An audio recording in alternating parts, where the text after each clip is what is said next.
I'm Joe Myers, and it is a pleasure to have David Barron here. And this is a great topic. Hopefully, this is going to do multiple Friday webinars. There's a lot to cover. It's he calls the pyramid of influence. Uh, so, without any further ado, David, would you like to just start to describe what the pyramid of influence is? Sure. First of all, I'd like to, if um, let me make sure, if you have not gotten I'm going to send a request to you, Joe, to share the screen. If you have not gotten my download from my Google Doc, it's sort of the beginning of some things that I'm trying to talk about. So, for example, let's see. You should be able to see just the very first description of the pyramid of influence. Joe, is that visible? Yes, it is. Okay, very good. Um, now, I am almost confident I am not the originator of this. I have just been thinking about it a long time, and I can't tell you where the source of this came from. If someone there has a reference to anything that's like similar to this, I would love to know. I know going back to Scientology, they have their tone scale, but has to do with a lot that I've sort of absorbed over learning influence and persuasion. And what you have in the pyramid of influence is a hierarchy. So it is a set of levels that have control. Everything up on the upper level or everything there at the very bottom, let's start at the very bottom, are behaviors. Now, as a hypnotist, as someone who helps people do change work, the behaviors are what most people will come and pay you to help them with. I want to quit smoking. I want to quit eating chocolates compulsively. Yeah, I want to quit dating the wrong person or something like that. It's always a behavior that they want to change. So that's how they're going to measure their result, is by the behavior. And we can, with that behavior, that's the level of sort of measuring the result. Above that is emotions, and emotions have control over all the things below it. So a good example would be someone has a childlike feeling of joy when they reach into that candy bowl or they grab that chocolate chip cookie. It's the emotions that drive the behavior. Unfortunately, there are often other emotions that are associated to that, like guilt and shame and just really bad feelings. But the emotions sort of drive the behavior, and that childlike want, then the behavior, then the guilt can create a cycle. But again, the emotions drive everything below it. The emotions drive the behavior. Going above emotions on the hierarchy is our sense of belief. Those are the things that we hold true to ourselves. And I like to point out, a belief is not something that is true. It is something that we use to simplify our life. It's something that we simply focus on and think for a moment it's true, but it's not really true. A good example of an untrue belief is, just say you walk to the corner of a neighborhood that you've never walked to before, and your first experience in that corner of the neighborhood is you see someone getting mugged. Okay, you have an experience, you haven't formed a belief about it yet, but your second time going in there is you see a car driving into the middle of the intersection and getting struck by lightning and going into flames. Okay, you have more evidence about this particular part of the neighborhood. And the third time you go there, you see a crazy man, urinating on the sidewalk. And you've only had 3 experiences of that particular neighborhood. but it's very easy to form a belief about that neighborhood from that point forward, because all you have is 3 experiences and they all point in the same direction. Is it true that that's a bad neighborhood? No, it's not. It's true you had those 3 experiences, but the fact of the matter is, you could have just been a weird day, every one of them. You were there. That's the only thing. So beliefs aren't true. They're not facts. They simply help us not have to think so much. And they're very useful. But beliefs will make us make decisions, and beliefs help drive emotions, and of course, emotions help drive behavior. Now let's going above beliefs are values. Values are things that we seldom think about, but we often hear about. Values are the things that are most important to us. And a real value is really something abstract. It could be, well, a typical value you'll hear from people is honesty. Someone will say service. Some will say industriousness, hard work. And there are a lot of values. In fact, when we get to the topic on values, I'm going to ask you to just find a list of values. And what you'll find is there's hundreds of values. It could be family. It could be, I'm at a loss right now, but there are many of them. And when we stop to really think of how our life works, and we then ask ourselves, what are the values I want to live by? Often you have 2 different things. So you have someone who, well, I value honesty, but I think I'll exceed the speed limit and get to work a little bit faster. But it's just a slight hesitation. But do you really value honesty if you do that? Or, for example, let's say I value family, but I also value my work. So you have these 2 values.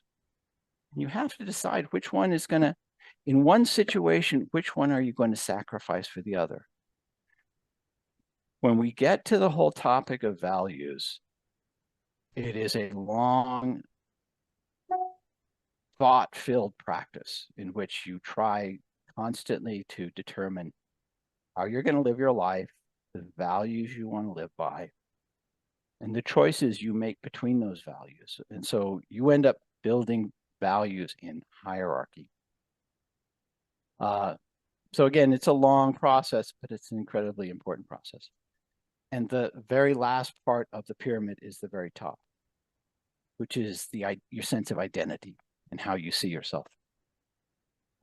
Once someone starts to change how they see themselves, everything changes.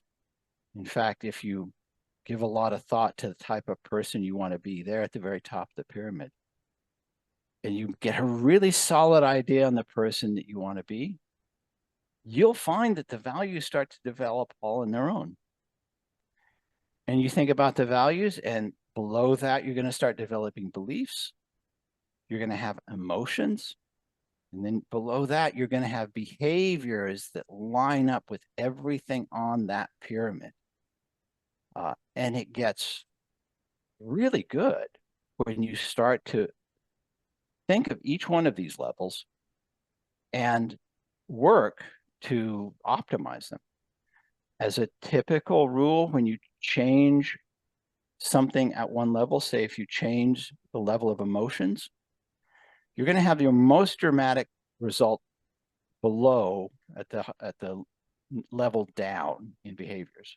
However, there's also going to be a little upward movement, so it may alter some of your beliefs. So it's something you have to be aware of. Now, to do this, I don't want to spend a huge amount of time on well, I want to spend a lot of time on all of these things. And I want to do that because this is a lifelong project when you're introspective and you want to improve your life. there is a use to this when you're trying to help people and do hypnosis work or counseling or coaching, because this is just an incredible conversation to have with somebody.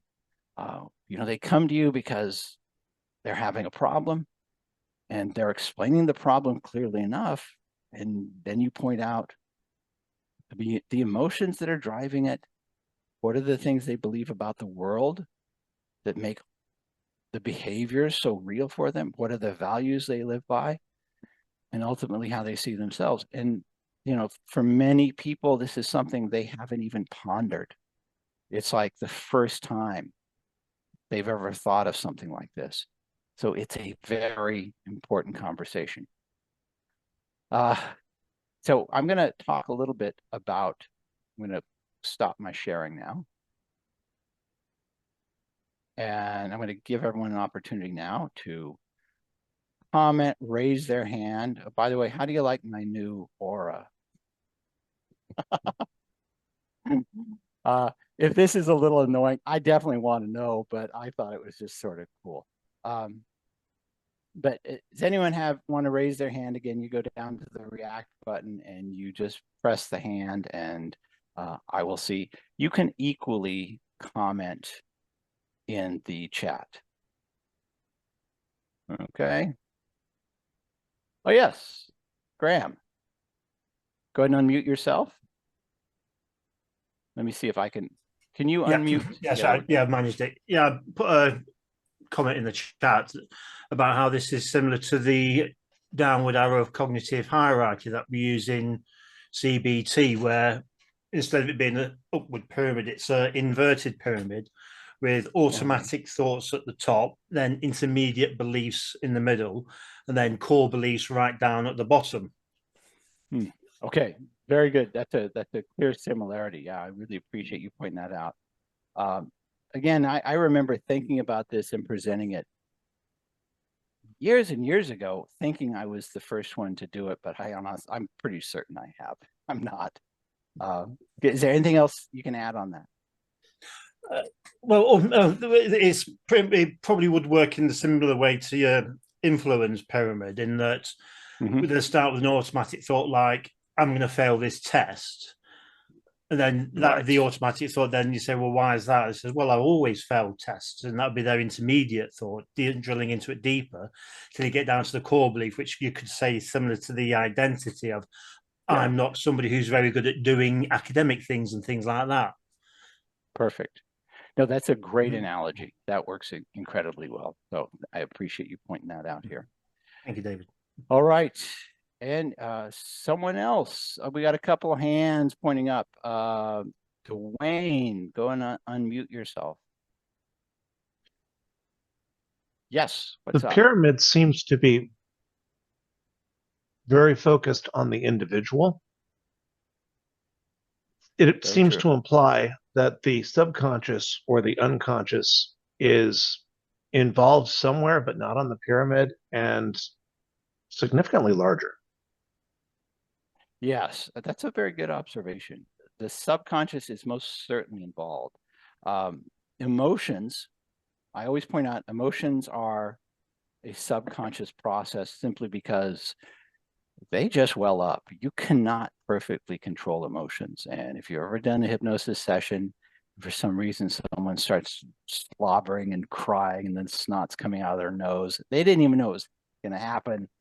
The emotions are just deeply a part of that. So, and once you start talking about the emotional levels, you do start reaching into the subconscious processes. And honestly, every one of the levels above behavior at the very bottom has a deep subconscious aspect to it. So that's a very good observation. Is there anything else you want to add to that? No, that was what I wanted to hit on initially. Thanks. Okay, perfect, good. Whoever is the letter C, you raise your hand. Hey, David. Yes.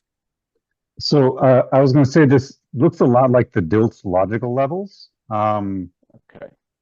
But it was, and Dilts, for anyone who's not aware, he's a NLP guy, but he actually based his logical level stuff on the anthropologist Gregory Bateson. So that would probably explain why, first off, it doesn't feature as much unconsciously, because Bateson was an anthropologist and Dilts was NLP, so they were purely conscious mind focused. Um, there's like a lot that you can get into on the NLP side of it. I wasn't sure if this was kind of an homage or just like your takeaway of a very similar phenomena. Um, it's my takeaway of something very similar. That's probably a better way of articulating it. Yeah. Is there anything else you can add to that? I know that NLP, depending on which kind of school you go into, has a lot that they deal with on the logical levels. This is also why a lot of NLP guys will claim that you should just skip all the other stuff and go straight to identity, because if you change an identity, then all the other things beneath it will shuffle in accordance. Yeah. Yeah. I've found this to be somewhat true, but I feel like it's oversimple. I don't know, maybe you can expand a bit on that, but you will get a really strong result when you focus on identity first. I mean, what comes to mind most is I created this identity that I wrote under Dantalian Jones, and I had an idea of what Dantalian Jones was like. And it was very useful. And through that, I managed to get a whole bunch of skills, and up to the point where I didn't need him, Dantalian Jones, anymore. I do know there are a lot of people who say, for example, they're in, so you could call them cults, you could call them magical organizations in which they take on a name meaningful to that organization. And that helps them sort of personify whatever the mojo or the magic is that they're trying to explore and demonstrate. So it does have a very strong impact. I'm not entirely certain of has the best efficacy and which is the most ecological, because you can change someone's identity in a cult and it messes up all their life outside of the cult. So there's not really good ecology to it. So that's certainly a good observation. All right, is there anything else? Anybody else? Okay. If I may ask, just following up on you and the Dantalian thing, would you consider that then a DTI, or would you kind of consider that its own? Identification, yeah. Like you created the persona of Dantalian, and then you step into him, but he is you, but not at the same time. It's kind of the right. It's a way of it is sort of like a deep trance identification, or I create a pre-existing model of something I want, and then you step into it and take that on while you need it. It's very orchestrated. It's very predetermined and thought out, so that you have times when you exit it and it's no longer necessary. And you realize there are times when you're in that persona, it's a fuck fest. It just screws up everything. You will mess things up. But it's useful in the short and medium term, and sometimes in the long term. You'll definitely learn some skills from doing that. All right. Yeah, thank you. Anyone else? Okay. What I want to talk about now is just basics of the very first and maybe the second levels. So the very first level is the bottom level, the level of behaviors. There is a benefit if you're working with a person to isolate just the behaviors, even briefly in the conversation, because when you talk about behaviors, you're talking about what they will measure their change by. And that's if you're taking money from these people, that's the point where you get their money, is when you give them the change and everyone feels good in the transaction. So by talking about their behaviors, what's going to happen is they will start just on some level dissociating from the behavior. And you can do this to a much greater degree through conversation.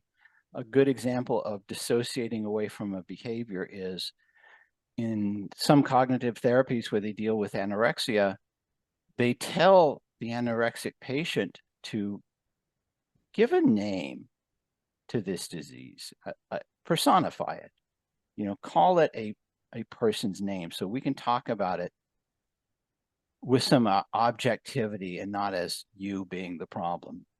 And so in their mind, that is going to loosen up the associations and you can begin to deal with it in a lot more calmer, detached way. How you can sort of build this dissociation in conversation is just by talking about it not being a part of them. So you talk about it, the behavior. When that happens, and then you can dissociate the person further. When that happens, how does that make Joe, you feel? And there you're associating the person from the behavior. Talk about the events, situations where behavior is triggered, where it comes up most. And then that alone will start to isolate them away from it.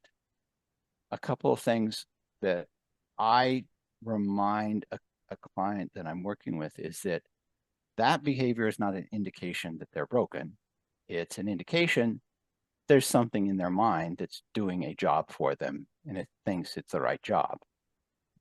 So I'll say, you're not broken. You worked since you were 14 years old to be a smoker, and that part of your mind is doing its job and it's doing a great job of it. But you've now reached an age where you realize smoking is stupid and you need to take that part of your mind down to whatever the equivalent of human resources is to the mind and give it a couple of classes and a better set of job descriptions. And that, again, dissociates the emotion from the behavior. They realize, okay, there's something part of me that's helping me, but it's not working out. There's a secondary objective to this behavior. So now I'm just talking about in that document that you have, there's a whole bunch of exercises to just talk to someone in terms of the behavior. And then you can go beyond that. So let's stop. Let's talk about the behavior for a moment. Does anyone have an observation, a question? All right, good. So let's move forward. Okay, yes, Graham. Yes, just quick. I was just harking back to what Mr. C was saying about the NLP going straight for the identity. Would there be a link in this case with using your model of like the smoker, saying like your behavior is because you have the identity of being a smoker? That's true. In one of the things I do in the hypnosis process is I bring them the identity of I'm a non-smoker, and I distinguish that from being an ex-smoker. Because an ex-smoker is always going to argue and deal with their frustrations and remember how they long to smoke. But a non-smoker has no cravings, has no urge. And so in the hypnosis, it is about first giving them a sense of identity. What I further do in the following sessions is I make the memories of how they used to be a little more faint and distant and far away. You can think of it in terms of changing the submodalities of a memory. And associating with that, I'm not that person anymore. So not only have you reframed them as a non-smoker, they can look back on their behavior as a smoker and realize they're not the same person. And so that reinforces their sense of identity. Okay? Yep. All right. Awesome. Thanks. All right. So with behaviors, going up to the next level is emotions. Emotions, again, drive everything beneath it. It's because we have feelings that we do things. Believe it or not, we as human beings, unfortunately, have a monkey brain And before we had a monkey brain, we have a reptile brain, and it's all in this cranium right here. So we do things, and we just, and the very top part of the brain isn't a monkey or a reptile, it's a human. And humans think that they're rational. Humans are not rational. They just think they are. They have a feeling, they make a decision, and then they justify it with an explanation that seems rational. That's how we work, unfortunately. But once you gather that, it makes things a lot easier. So you ask what you can do with yourself and with a client you're working with is you ask the person what are the feelings and emotions they have that drive that behavior. So let's think of some examples. One would be they have a feeling, a craving of want, a deep anxiety that is only comforted. For many of the people who have cravings for sweets, they have this very almost infantile excitement and want to feel this feeling, and it drives them. But whatever it is, you tell them what it is. You don't tell them. You ask them. You elicit from them.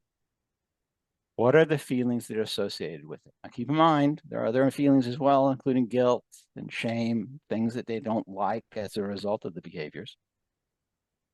And then the question that I always follow up once we've gotten very clear on what it feels like to be driven by these emotions to do these behaviors, I ask them, what would you rather be feeling? Specifically, what would you rather be feeling that would make you feel so good? You could not have this behavior. You couldn't want a cigarette. You couldn't reach for a cookie because emotionally you feel so good. It's just ridiculous. Now, I'm going to open this up to everybody.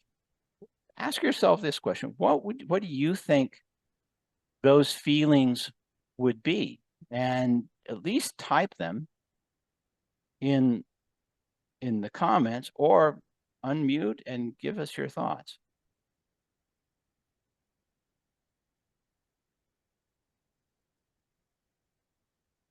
Ask yourself this question. What would be a feeling that would make you feel so good? You wouldn't want dessert. What would be a feeling that would make you feel so good you couldn't make an excuse to not go to the gym?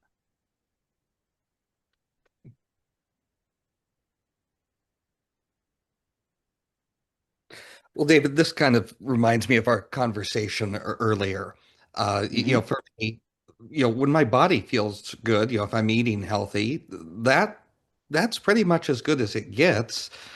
But we were talking about the different versions of ourselves, and even though I know how good I feel when I eat healthy, if someone opens a box of See's candy and I see some of my favorites, there's no stopping me, and I'm even justifying it the next morning as my arthritis kicks in and I have inflamed joints. So why do we continually screw ourselves over? Well, again, I remind people, you're not broken. This is something that was trained into your head from childhood, and probably in childhood, to reach for something to distract you from whatever thing you feel you need distracted from. And it worked. It certainly worked at that time. Okay, I see some people thinking, let's see, plain. Ron, what does plain mean? Joy. Yes. Okay. Yes, some people want to feel joy. I'll give you my list, but I want you guys to contribute here. I'd skip dessert. Alex says I'd skip dessert if I just eaten a main meal that was so amazing. Yeah, okay, what you're looking for then is satisfaction. So that's a good one. Stefan, accomplishment, good. Dwayne, go ahead and unmute. Generally, when I'm trying to avoid sweets, I aim for a sense of satisfaction, but not high, but not very pleasurable or sensorially dominating, sensuous, perhaps. Okay, and again, Which what is you perhaps did, not the best choice. well, I would always ask you to clarify that, because satisfaction is going to mean something to different people. I like to, if I want to narrow it down on it, I remind you, you want to just feel like enough, like everything is in place and there's nothing more. That could be a clarification that would make things a little easier. So here, let me give you a couple lists of things that I get from people. Some people say, all I want to feel is self-esteem. If I felt a sense of self-worth and good about myself and a feeling of pride, and I actually felt this feeling, I wouldn't be reaching for that dessert. It wouldn't even be important. Some people want to feel a sense of strength. Some people want to feel a sense of accomplishment, like Stefan said. Some people want to feel a feeling of self-esteem. And whatever someone tells you that is, it's likely there are two things you can do. One, you'll see it, that's really what they mean. And you'll see it in their emotions, but you can always elicit and ask about it. And what I just ask people is, tell me about accomplishment. What does that mean to you? And so once they elicit, once they talk about it, they're having to associate into the feeling. And I'll ask, is there anything more you can add to it? And sometimes they have more they can add, sometimes not. Once we've isolated the feelings, and I made the notes, on my notepad, these are the feelings that this person would want to feel. I ask, let's test this out. I want you to imagine for this moment this feeling of self-esteem that you described, this feeling of accomplishment, this feeling of pride, and you're feeling it. In other words, you're associated into it. You are feeling it, and you're feeling better and better, and all you're feeling is this feeling. You are now feeling this feeling. So present tense there, so you are now feeling this feeling. Would you want that chocolate chip cookie if you felt this feeling? And if they say no, then I know we're in the right direction. So every time from this point forward, I know where I'm leading to is to help them build this feeling that they have described to me. And I want to make it so strong, and I want to make it so present in them. That's all they feel. I mean, for some people, when you're doing this, they're feeling it so strong that the tears start rolling down their eyes, and they're just totally in it. And then, again, using the emotions, I have them feel these emotions in the present tense, and then imagine going through their day. Again, we're future pacing here, but imagine going through their day feeling these feelings and making this feeling so present and feel so good that they don't eat anything unnecessary. They don't have a craving. They don't have an urge. And have them future pace that 2, 3, 4, 5 days off in the future. And once you do this, and you could do this very conversationally in a crowded restaurant with somebody, you have them open their eyes and say, okay, tell me about a chocolate cookie. Try to want a chocolate cookie. And they will think about it and realize there's no want there. You have basically collapsed. You've done an emotional anchor collapse on the feeling, the want for this chocolate cookie, and the positive feelings and the emotions aren't there. And so the behavior has no place. It doesn't happen. Okay. questions, comments, observations? Anyone? Okay, what I'm going to ask you to do. Oh, we got someone who rose the hand. Yes, Graham. Yeah, I'm just thinking, and forgive me if I sound like a stuck record for harking back to CBT, because that's where the branch I trained with my hypnotherapy is. It seems like, you know, would you say there's like CBT, the connection with the affects, behavior, cognitions, with behavior, emotions, and the beliefs? Yeah. See, cognitive behavioral therapy and at least the hypnosis I do, they work really well together. They work really well together. Yeah, that's the discipline that I trained in. They called it cognitive behavioral hypnotherapy. Oh, yeah, perfect. I love it. All right, thanks. Hmm. Okay, anyone else? Okay. So what I'm going to ask you guys to do, I am not going to go any further because the whole area of beliefs, the whole area of values and identity, that demands first a little extra time than we have, and second of all, it demands some time after we cover them for you to start doing some own personal exercises on them yourself. So we're going to just wrap up for now. I'll give you some assignments. Just understand that when we get back together, we'll talk about everything we've talked about so far. Then I'll talk about how beliefs control your behavior and get into some exercises there and start isolating beliefs. And I'm sure, Graham, with your background, it's going to be, you can contribute a lot. I really appreciate it. Okay, here's what I want you to do.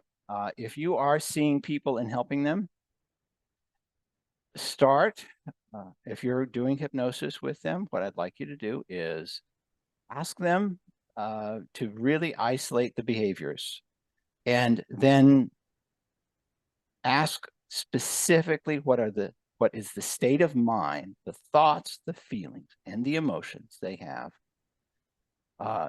when that behavior takes place. Your second step is ask them what they would rather be feeling. And what you're going to find is this is always fun and annoying. I have a way of working around it, but I'll say, well, what would you rather be feeling? And they'll say, well, I don't want to feel this. I'm going, yes, I understand you don't want to feel this. What do you want to feel? And you have to go through this 4 or 5 times if you don't set it up right. And finally it clicks in their head. Okay, I have to think of something I would want to feel, not just what I don't want to feel. But then you start talking about the emotions that would really sort of make them feel so good that if they felt this feeling, the behavior wouldn't happen. From that point on, set your direction to helping them build that things, and then have them practice these feelings in those moments when they would have had a craving. If you go to my manual, yay, available upon request. There's a process I have there. It's my version of the symbology process that does that. And I'd love to hear your results. If you want to do this personally on your own, think of the things you want to change. Think of the emotions that drive it. Don't go too deep. You don't have to go into incredible archaeology about family history and trauma, but just the momentary feelings that guide you. Let's see. Oh, you did it. Oh, Ron says, I did that with my daughter and now she's on the honor roll. Awesome. Very good. Excellent. So ask yourself, what are the feelings you have in that moment that drive your behaviors? What would be the feelings you'd want to have? And you can do a very useful self-hypnosis. You can use the symbology process that's in the manual here and get a very good result with it on your own. And so what I want to do is, again, encourage you to do it. Remember, the objective I have here is to make the world better, and I hope you can carry the baton and do the same here. And we can go from there. Does anyone have any questions, comments, observations? All right, so we took up about 40 minutes. This has been awesome. What we're going to deal with next week is beliefs and behaviors. Joe, I'm going to let you sort of wrap it up, and then I'll say my farewell. Everyone, thank you for being here. I hope you'll be at the next ones, since this is all, part of this program here, the Pyramid of Influence. If you did miss it, it will be posted later. If you have any questions, please feel free to email them to David. If you aren't going to make the next one and have questions, you can email them in advance, and he'll do his best to get back to you. Thank you so much for being here, and David. Well, and if you go to YouTube and you look for David Barron Hypnotist, I have a whole playlist of all of these, and they work very well together. This is something I'm going to continue to contribute to on a weekly basis until I have any other reason to not do it. If you guys have a direction that you want to go, or something you'd like to talk to me about or me to discuss, I will certainly give you my best experience. I am not the most wise person in this field. I just have a lot of experience in it, and I will share my best with what you ask of me. So thank you very much. Because you're here, you're not somewhere else. So I want to thank you for making that sacrifice. Thank you, guys, and keep doing great work. Help people, make the world a little better. You can do that by first reducing suffering, increasing prosperity, and providing more understanding. And that will be a blessing to everybody. So guys, thank you. Thank you, David. Please take care.